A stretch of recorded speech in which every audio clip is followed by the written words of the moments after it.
to another episode of the Age of Political Review, and today I am so pleased to welcome a special guest, Dr. Paul Chambers. And Dr. Paul Chambers is one of the guys in Thai studies, in Thai Southeast Asian foreign policy, civil military relations. You just need to know.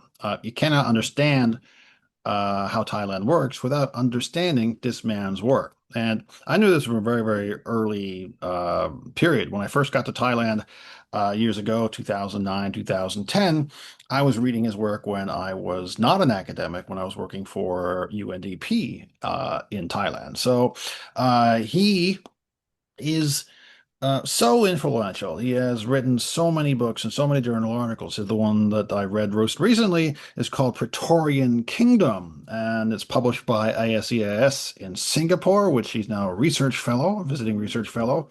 It's about the history of military ascendancy in Thailand. And there's another interesting couple of things. He has another book published a few years ago called Khaki Capital.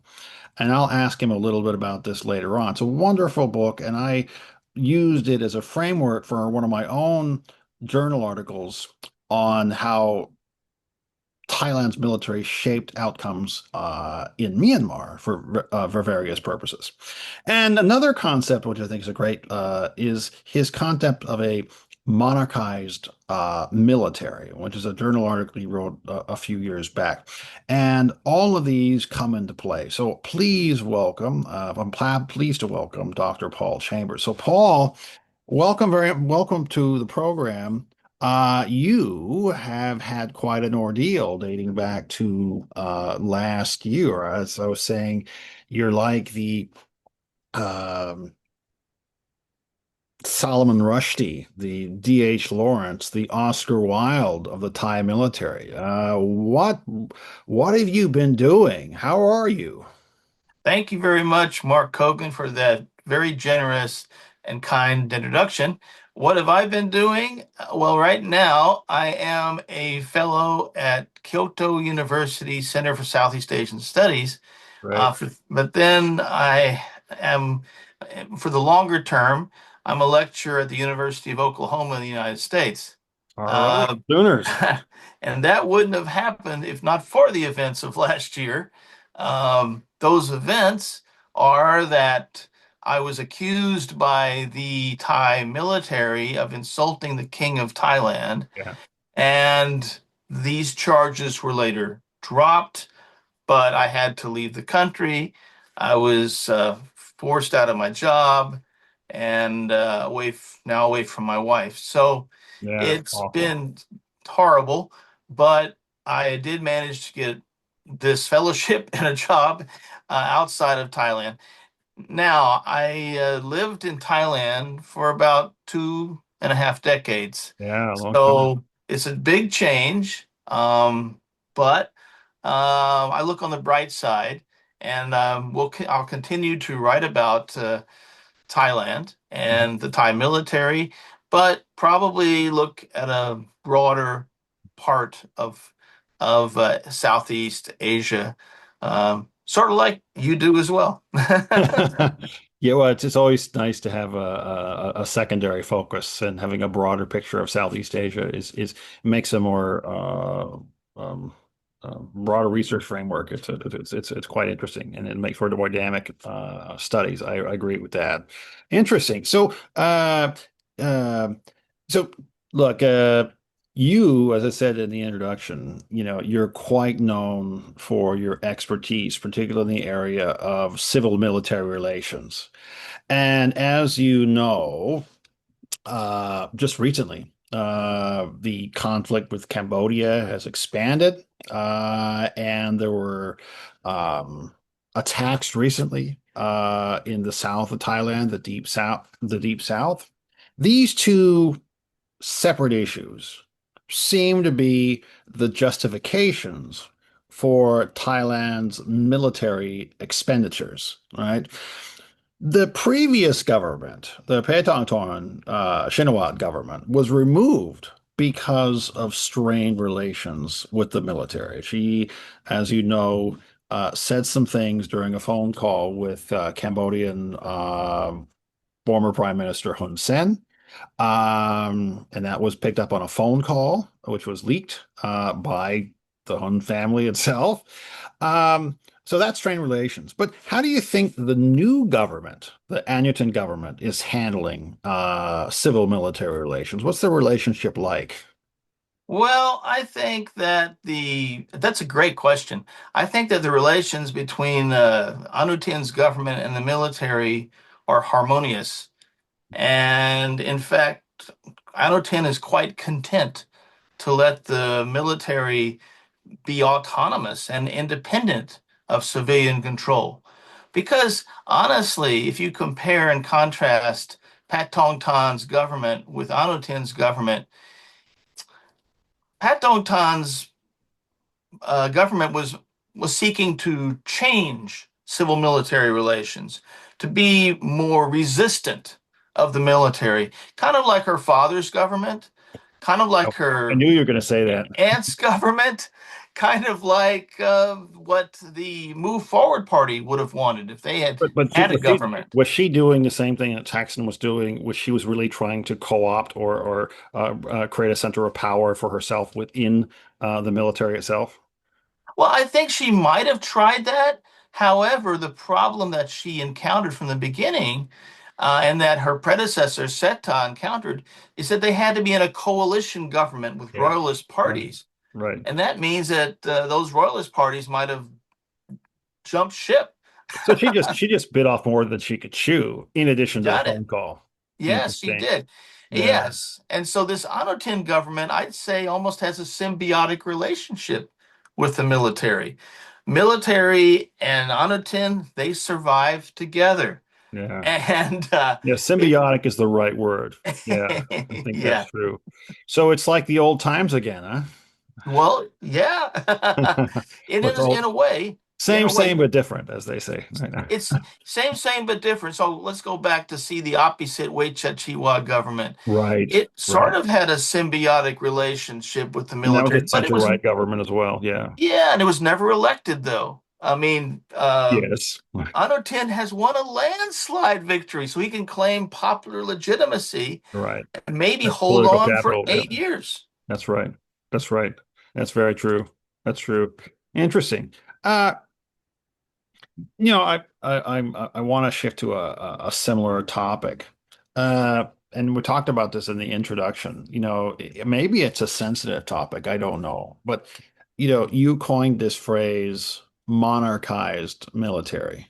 And that's how the military kind of uses its role as defenders of the crown, defenders of the Shakri dynasty, the monarchy, to secure itself a degree of political autonomy, if not complete autonomy, above the civilian government. Right. So I'm just curious, since that term was coined, you coined it, how is the nature of this military monarchy nexus? Even if I mean, you can even argue this is a symbiotic relationship.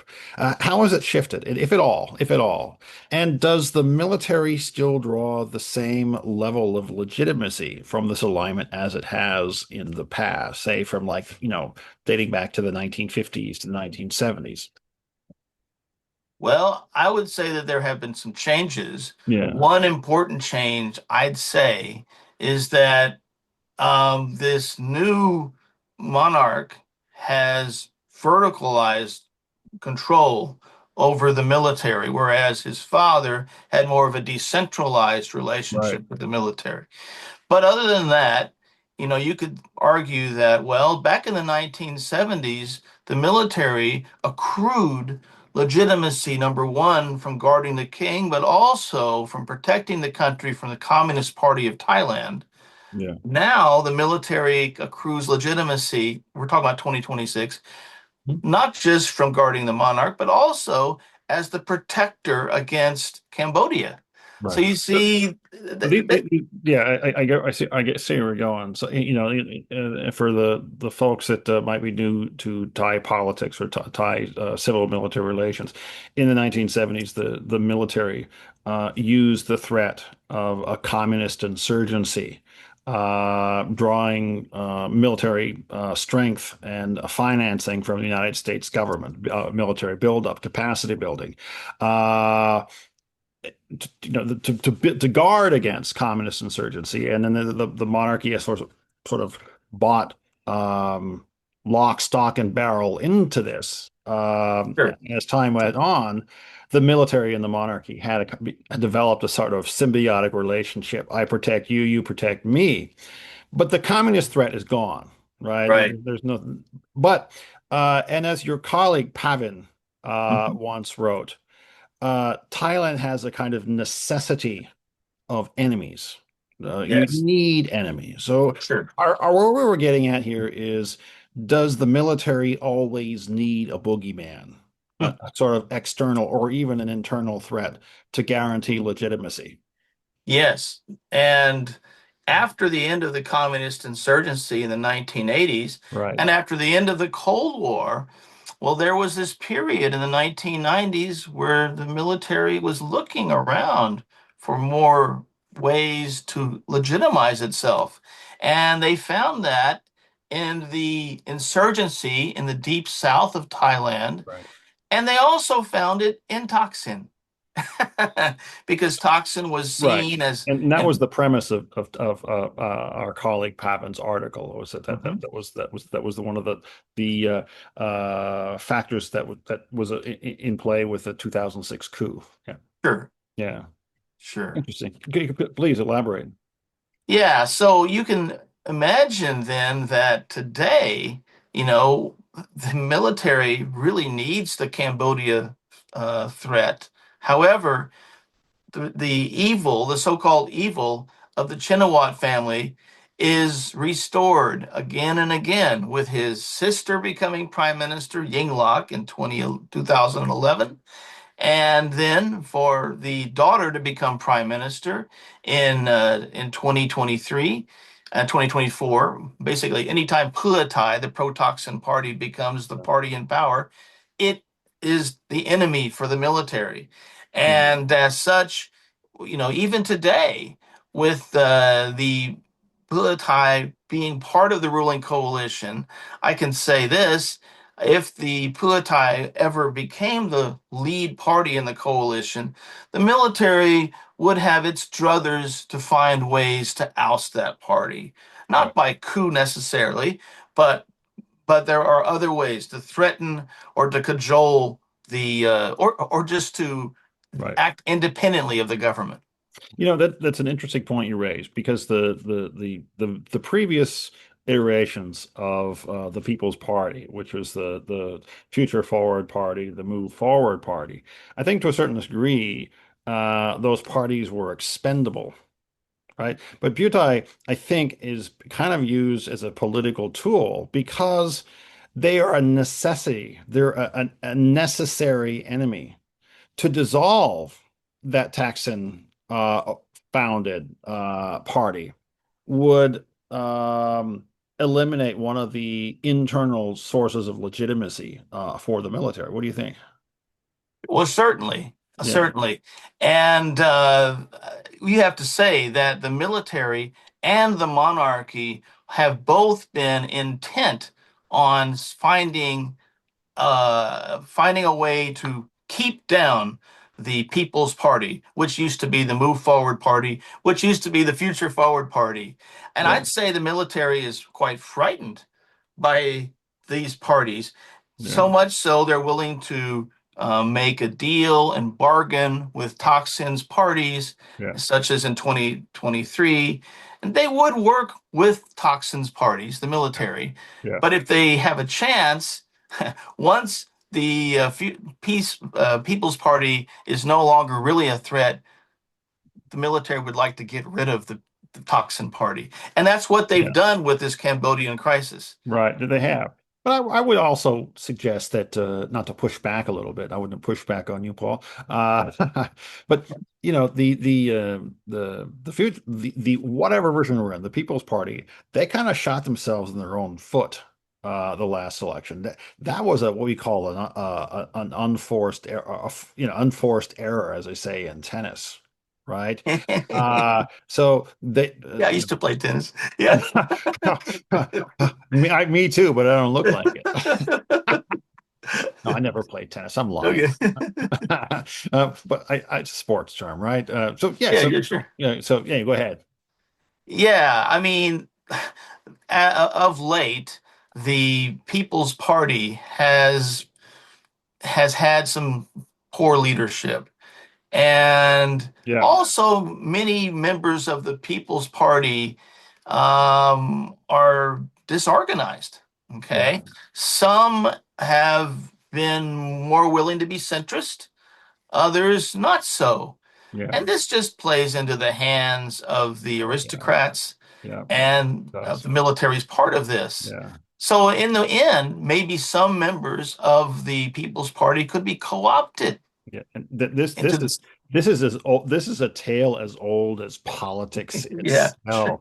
But for folks that may not have the same background, so when there was the second edition of the Future Forward Party, the Move Forward Party, or at least the folks that were foundational in the creation, the Thai military, the center right elements of Thai society picked up on visual cues on certain elements. For example, in the protest movement, when certain organizations used like the hammer and sickle in poster representations, or they would use some of the messaging to insinuate that not only are these folks dangerous, but they are uh, flatly trying to overthrow the monarchy. And I think that one of the things that happened with Pita when he was the prime ministerial candidate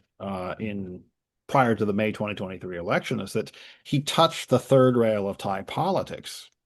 And the third rail is you you're coming close, very, very close to talking about topics that will unhinge your political future and choosing to do so rather than being sort of more politically pragmatic, right, costs them dearly. So the ideological wing, so to speak, of the Future Forward Party or the People's Party, I can't even tell what they are anymore. They change names so much, not because they Weekend want stuff. to. Yeah. No, not because they want to, but the ideological wing versus the pragmatic wing. And I think that's kind of what's happening now. What do you think?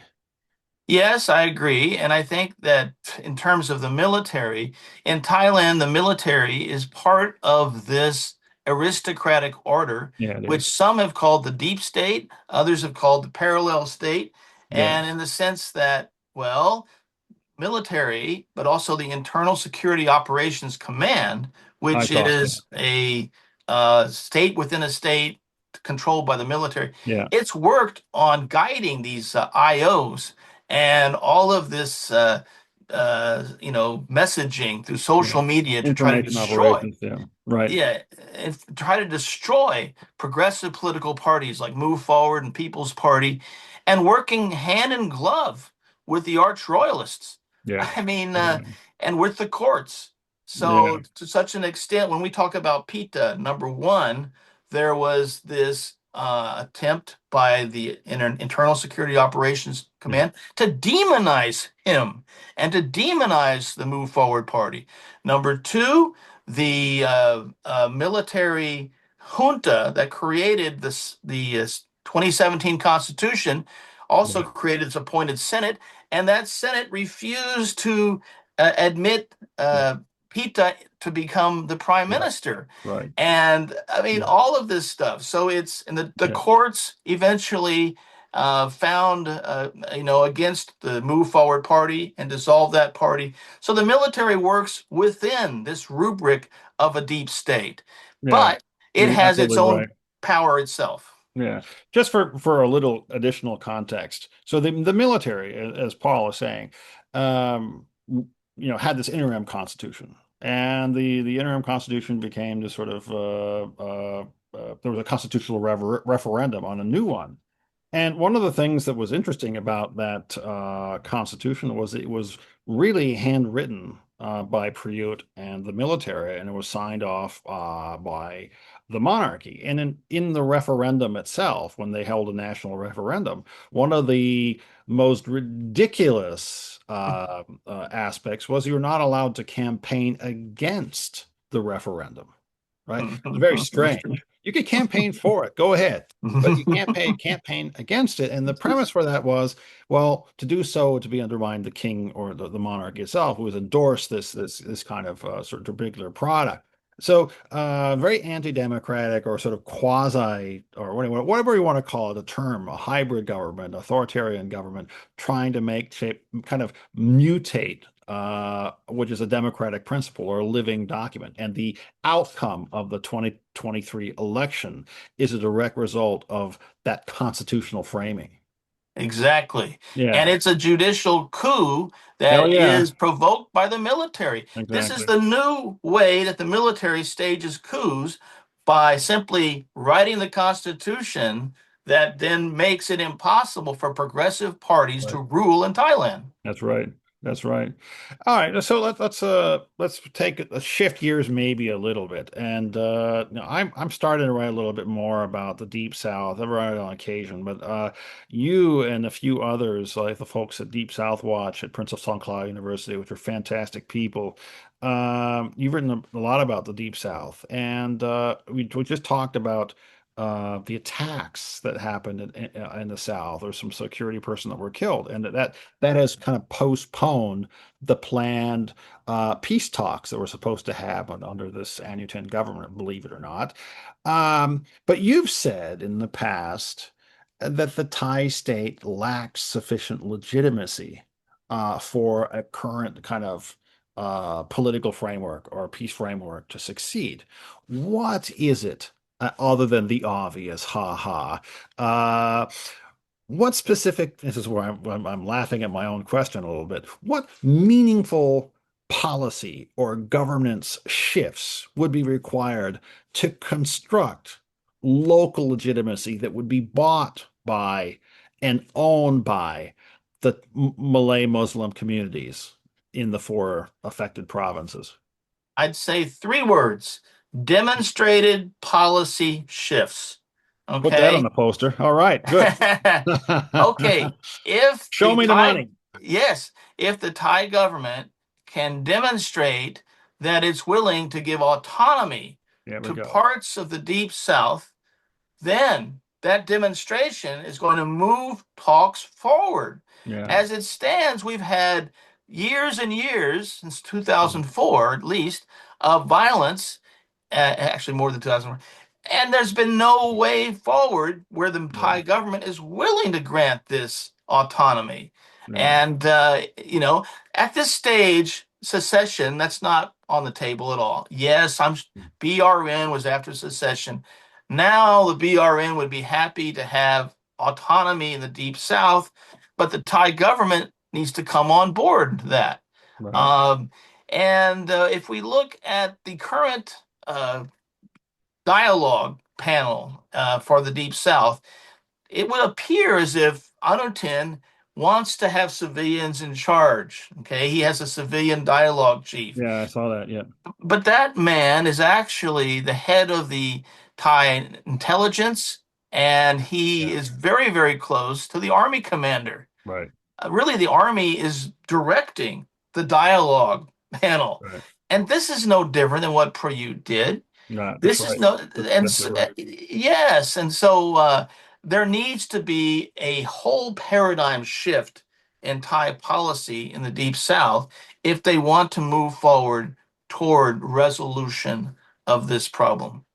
Well, I would maybe a pushback a little bit. I know you want meeting. I mean, it's kind of like show me that you mean business. Show me that you're serious is another way of framing what you said. Yeah. But I think maybe an earlier place to start would be reevaluating some of those emergency security laws. You know, they're basically living under, I mean, what do you want to call it, martial law or something even worse? Uh, I mean, how can you move forward with a meaningful policy shift Well, if all of these sort of outrageous, extraordinary military measures that impact freedom of movement, that impact livelihoods, that impact tourism, that foster resentment, bitterness, that fuel historical grievances. How can these things coexist? Well, yeah, that's true. So you have the Martial Law Act, you have the emergency decree, Right. and people are easily put in prisons Yeah. down in the Deep South for Right. days and days and days. And there have been disappearances in the Torture. Deep South, Yeah. torture at Yeah. the hands of the military.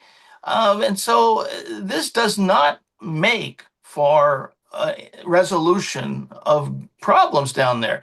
Whenever, say, a mother wants to find out, wants to bring charges against a military official, she cannot because under the Martial Law Act and the Emergency Decree, they have legal impunity. Yeah. Right. And Right. so certainly this makes matters even worse. Yeah. And granted, this year also there was the attack on a member of parliament in the Yeah. Deep South, Yeah. and the CCTV showed a ISOC truck. I mean, it does not make matters any better. Clearly, the military or elements, rogue elements at least, are involved in harassing members of the population down there. Well, So, what I'd say, that's been going on for years. and Like, it's been going on for years, yeah. Yeah. Yeah. ever since Haji Sulong at least was Oh man, we're going disappeared in back years. Yeah, that's right. 1953. Right. That's right. That's right. So it goes Uh, on and on. yeah. Haji Sulong is a considered for context. Haji Sulong is a really was a an organizer, a religious leader who believed in a kind of modernization of Islam in the South, and he was a really a reformer, and he was the first guy of the population, Malay-Muslim population, to put forward constructive policies, not just in terms of autonomy, but education reforms, religious freedom and practices. And he not only proposed this to the Thai government at the time in the 1950s, but he was considering this in the context of local leadership. And that did not go out well for him because he basically, as you said before, he vanished in the middle of the night. Yeah. Yeah, and he was assumed murdered. I think his son as well too. So this is the thing goes back to Haji Sulong and a lot of these folks that have fought for autonomy and for um, religious freedom, educational autonomy, and everything else. Uh, but I'm curious about another thing, and that is um, how can there be, and this is maybe an ad lib question, I suppose, how can there be more of a local led approach? I mean, why does this have to be so uh, high level? There's an academic we probably both like, John Paul Lederach, who believed that top level leadership uh, isn't sufficient. There's a track one diplomacy, that it has to be sort of led from the middle, and the middle can not only attract the lower end, the grassroots end, but they can pull the top and the bottom together and create a certain degree of local ownership. This has been part of the peace building discussion in the South for a very, very long time. And a colleague had proposed a kind of middle ground, a kind of ministry for the South several years ago. But these things have ended with nothing. Uh, what is there a third way, so to speak, for the South? What do you think? Well, I mean, there is a third way for the South, but there needs to be room and space Yeah, for civil society to right. work that out. And there have been efforts by WADA, which is the Muslim faction in the Deep That's right. South, That's to right. try to work things and become basically WADA is a faction of members of parliament in the national level and at local Yeah, levels, right, and they exert influence on policy. They try right, to exert influence at the national level. One of their members has been Wanal Mohammed, right, who is still important, right. and Yeah, even though he's an octogenarian, but his yeah, party, Prachad yeah. He's Chot, up there in age. Yeah, Prachad Chot Party in the that's Deep right. South Right. has certainly tried to gain some influence by changing some policies. Yeah. But there are problems with WADA because WADA was disorganized, Yeah. became disorganized, Yeah. especially after 2004 when there was a massacre Yeah. by the military under Yeah. Thaksin's That's watch. right. That's WADA was right. part of his government, and so WADA became split. Yeah. And so This there's is been, a this is another one of those things. So for context, again, in the Deep South, this happens whenever there is a degree of political organization among local leadership in the South. There's an attempt at co-optation. So this happened in the 1980s under Prem, right, where the Democrat Party made inroads with Muslim minority political parties and leadership, and they basically kind of welcomed them into the fold of the Democrat Party. Um, and for better or worse, I suppose, but it kind of immobilized or paralyzed um, any kind of local leadership. And I think that's what's happening. And the divisions are so great that makes these local figures vulnerable to co-optation or fragmentation. Is that kind of your assessment? yeah, well, yeah. So at different levels, there's been fragmentation, and the most united entity with regard to situation in the Deep South has Yeah, been the military, really. And yeah, so they can just wait, bide their time, yeah. and say, "Hey, we cannot use come to peace here. We must continue to attack the enemy in That's the Deep correct. South." That's correct.